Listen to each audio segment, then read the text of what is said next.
देखो ये क्वेश्चन क्या दिया हुआ है कि एक वस्तु जो है ना वो आर त्रिज्या के वृत्ताकार पथ पर घूम रही है। वृत्ताकार पथ पर क्या कर रही है? घूम रही है। और आधे वृत्त के बाद वस्तु का विस्थापन क्या होगा? एकदम आसान क्वेश्चन है, लेकिन लग रहा है कि क्या होगा। देखो एक वृत्ताकार पथ बना लो और ये वृत्ताकार पथ बना लो, है ना। और वृत्ताकार पथ पे देखो इसकी जो त्रिज्या है, वृत्त की त्रिज्या कितना है? आर। वृत्त की त्रिज्या कितना है? आर। तो देखो आधा दूर जाएगा, तो ध्यान से देखो, फिगर से समझना, इसे फिगर से समझना। ये वस्तु यहाँ से शुरू हुआ और इसका आधा दूर यहाँ हो गया है, तानी ये व्यास हो गया क्या वृत्त का? ये क्या हो गया? व्यास। और जब ये वृत्त का व्यास हो गया तो वृत्त का व्यास हो गया तो वृत्त का व्यास कितना हो जाएगा? वृत्त का व्यास बराबर कितना हो जाएगा? 2 गुने त्रिज्या, और 2 गुने त्रिज्या बराबर 2 गुने आर, यानी कितना हो गया? 2r। विस्थापन कितना हो जाएगा? 2r हो जाएगा। ये क्लियर हो गया क्या? कैसे बनाया सो समझ में आया?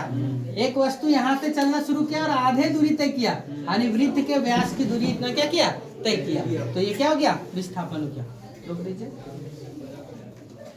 पे ध्यान दो। पहला क्वेश्चन तो बता दिए कि एक वस्तु आर त्रिज्या वाली है तो वृत्ताकार पथ पर घूम रही है, तो आधे वृत्त के बाद वस्तु का विस्थापन क्या होगा?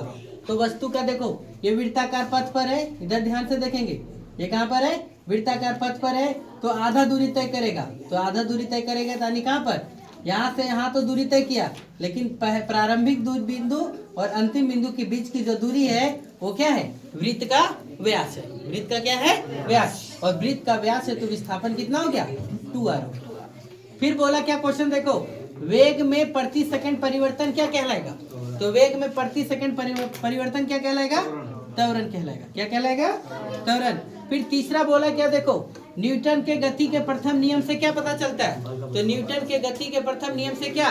बल की परिभाषा पता चलता है। और क्या पता चलता है? जड़त्व का गुण पता चलता है। ये सब दोनों चीज यदि ऑप्शन दे तो दोनों लिखिए। इसका जड़त्व का पता चलता है ना। और क्या पता चलता है? और क्या? बल की परिभाषा। बल की क्या? परिभाषा प्राप्त होता है। और देखो बल न्यूटन के गति के दूसरे नियम से क्या पता चलता है? तो बल का परिमाप पता चलता है। क्या पता चलता है? बल का परिमाप। और बल का परिमाप बराबर क्या होता है? F बराबर ma। कितना होता है?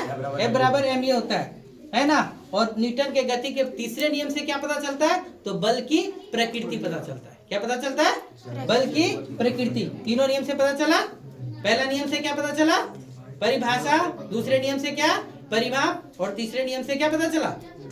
बल की प्रकृति।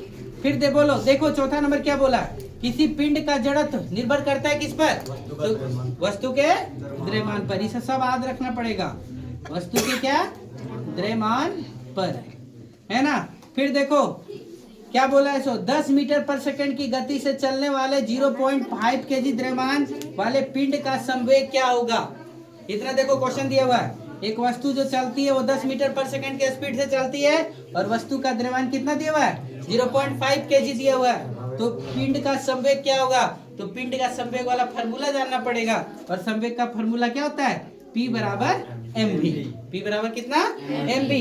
तो P बराबर जब mv हो गया तो m कितना है? 0.5 और ये कितना है? 10। तो P का बराबर कितना हो गया? 5 केजी मीटर पर सेकंड। समझ गए? फिर देखो कार्य का ऐसा ही मात्रा क्या होगा? कार्य का ऐसा ही मात्रा क्या होता है? कार्य का ऐसा ही मात्रा क्या होता है? जूल होता है। तो ऐसा भूल जाइएगा तो कैसे होगा? फिर देखो क्वेश्चन नंबर 7वां ना कंफ्यूजन पैदा करने के लिए अलग तरीके से क्वेश्चन पूछा है। चंद्रमा पर किसी पिंड का द्रव्यमान 40 केजी है तो पृथ्वी पर इसका भार क्या होगा? तो एक चीज जान लो, चंद्रमा पर रहे चाहे कहीं भी ले जाइए, वस्तु के द्रव्यमान में कोई बदलाव नहीं होगा, वस्तु के भार में बदलाव होगा। वस्तु के किस में बदलाव हो जाएगा? भार में। वस्तु के द्रव्यमान में कोई बदलाव होगा क्या? नहीं। और जब वस्तु के भार यानी क्या हो गया? द्रव्यमान में बदलाव नहीं हुआ, तो चंद्रमा पर भी उसका द्रव्यमान 40 केजी है तो पृथ्वी पर भी उसका द्रव्यमान कितना हो जाएगा? 40 केजी। यानी हमको m बराबर कितना मिल गया? 40 केजी। और हम लोग को जो लगाना पड़ता है ना जी हो सकता है 9.8 मीटर पर सेकंड स्क्वायर लगाओ, या फिर दिया नहीं रहे, अगर दे दे तो 10 मीटर पर सेकेंड स्क्वायर लगाओ। और W बराबर क्या होता है mg। W बराबर क्या होता है mg। W बराबर कितना mg। इसे सब फार्मूला याद रखेंगे। तो गुना करिए 40 गुने कितना 9.8। तो गुना करो A0 8 चौका 32 के 2 बाकी में 3 9 चौका 36 और 3 कितना 39। सही लिखे ना। यानी 392 न्यूटन ऐसे बोला जाता है 392 न्यूटन। भार कितना हुआ 392 न्यूटन। समझ में आया।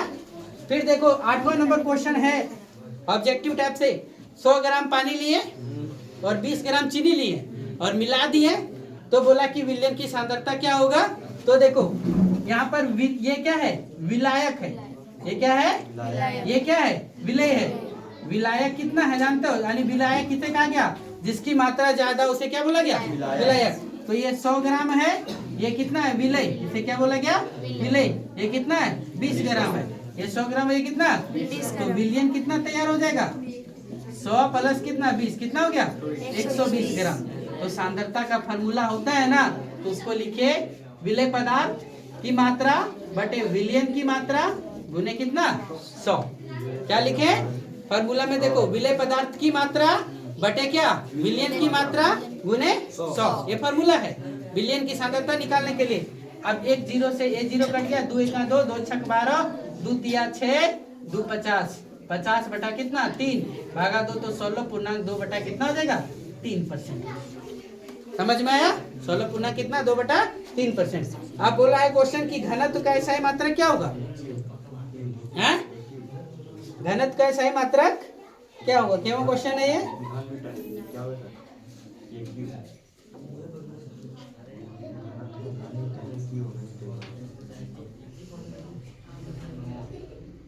कहाँ दिया था ये केवा नंबर पे। घनत्व का मात्रक क्या होता है देखो केजी पर मीटर क्यूब। घनत्व का ऐसा मात्रक क्या हो गया केजी पर मीटर क्यूब। द्रव्यमान संख्या किसके बराबर होता है। हाँ किसके किसके बराबर होता है बता। इलेक्ट्रॉन और प्रोटॉन की संख्या के योग के बराबर। फिर दिया ऑप्शन प्रोटॉन और न्यूट्रॉन की संख्या के बराबर या फिर इलेक्ट्रॉनों की संख्या के बराबर या इलेक्ट्रॉन और प्रोटॉनों की संख्या के बराबर। तो किसका होगा प्रोटॉन और न्यूट्रॉन की संख्या के बराबर। यानी P प्लस कितना N बराबर क्या होगा A होगा। है ना। ये मतलब द्रव्यमान संख्या। ये मतलब क्या द्रव्यमान संख्या है ना। ये द्रव्यमान संख्या बराबर कितना होता है प्रोटॉन प्लस क्या न्यूट्रॉन। अब बोला है NH3 का आणविक द्रव्यमान क्या होगा। NH3 का आणविक द्रव्यमान क्या होगा। तो N का क्या होगा N का कितना होता है हाँ वो तो परमाणु संख्या है। ऐसे पर N का कितना 14 और H का कितना 1। तो 14 गुने 1 प्लस कितना 1 गुने कितना 3 तो 14 प्लस 3 कितना हो गया 17 U। समझ में आया। चलो नोट करो। देखो क्या बोला क्वेश्चन ध्यान से सुनो।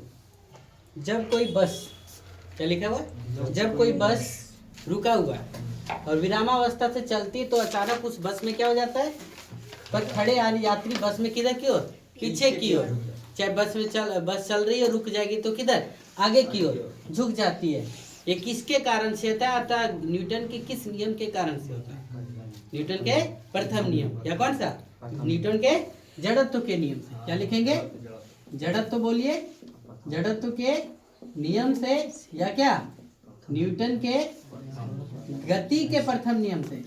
ये सब ध्यान देना पड़ेगा न्यूटन की गति के प्रथम नियम से। ये हो गया 11 नंबर। 12 नंबर क्या बोला विस्थापन का ऐसा ही मात्रक क्या होगा। तो विस्थापन का ऐसा ही मात्रक क्या होगा मीटर। क्यों विस्थापन में दूरी के बारे में बताता है। त्वरण का ऐसा ही मात्रक क्या होगा मीटर पर सेकेंड स्क्वायर। वेग का ऐसा ही मात्रक क्या होगा मीटर पर सेकेंड। फिर देखो जब एक ही आवाज गूंजना शुरू हो जाए है ना और बढ़िया से सुना है तो देखते हो ना माइक में हेलो हेलो हेलो हेलो बोलता है ना तो उसमें कौन सी डाला जाता है इको। क्या बोला जाता है इसको? इको। वही लिखा है, वह घटना जहाँ उत्पन्न ध्वनि परावर्तन के कारण पुनः सुनाई देता है, क्या कहलाता है? इको। क्या कहलाता है? इको। फिर 16 नंबर क्या बोला देखो, पदार्थ के बीच सबसे कम आकर्षण बल किसमें होता है? इधर ध्यान से सुनो, पदार्थ के बीच सबसे कम आकर्षण बल किसमें होता है? गैस में। सबसे कम आकर्षण बल किसमें? गैस में। और सबसे अधिक आकर्षण बल किसमें? ठोस में। और द्रव में कम होता है। समझ में आया? फिर देखो, किस तापमान पर पानी ठोस और तरल दोनों अवस्था में रहता है? तो 0 डिग्री सेल्सियस। 0 degree Celsius.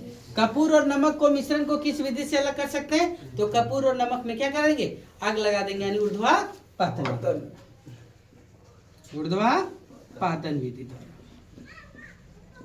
फिर देखो, न्यूट्रॉन पर आवेश क्या होता है? तो न्यूट्रॉन पर कोई आवेश नहीं होता है, यानी क्या लिखेंगे?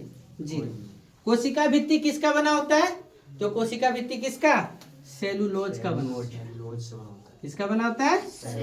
देखो, जंतुओं में जो पाया जाएगा उसे क्या बोला गया? कोशिका झिल्ली। क्या बोला गया? कोशिका झिल्ली। और जो पेड़ पौधों में पाया गया उसे कोशिका भित्ति कहा गया। और कोशिका भित्ति किसका बना होता है? सेलुलोज का बना होता है। फिर देखो, 21 नंबर क्वेश्चन है, किस कोशिकांग का अपना डीएनए एवं राइबोसोम होता है? तो प्लेस्टिड का अपना डीएनए और अपना राइबोसोम होता है। फिर क्वेश्चन बोला है कि बादाम का छिलका किस ऊतक से बना होता है? बादाम का ऊतक किस है ना, बादाम का छिलका किस ऊतक से बना होता है? तो क्या जवाब में लिखेंगे? स्क्लेरे काइमा। फिर देखो, मांसपेशी को अस्थि से, यानी मांस और हड्डी जब जुड़ता है तो उसको जोड़ने का काम कौन करता है? कंडरा करता है ना। कौन करता है? कंडरा, है ना, जिसको इंग्लिश में टेंडन बोला गया। और किसको? हड्डी से हड्डी को जोड़ता है कौन? लिगामेंट। समझ गए? फिर देखो, ये क्या बोला, नीला हरित शैवाल किस वर्ग में आता है? तो नील हरित शैवाल किसमें? मोनेरा संकर। 25 नंबर बोला, ग्रीन हाउस गैस कौन है? तो ग्रीन हाउस गैस कौन है? Carbon dioxide. और बोला 26 नंबर और लास्ट क्वेश्चन कि, है ना, वायुमंडल में पाए जाने वाला ऑक्सीजन के विषैले अणु को क्या कहते हैं? तो O3। क्या कहते हैं इसको? O3। O2 नहीं, क्या बोलते हैं? O3। और O3 को क्या बोला जाता है? ओजोन। समझ गए? चलिए आज यहीं तक रखते हैं।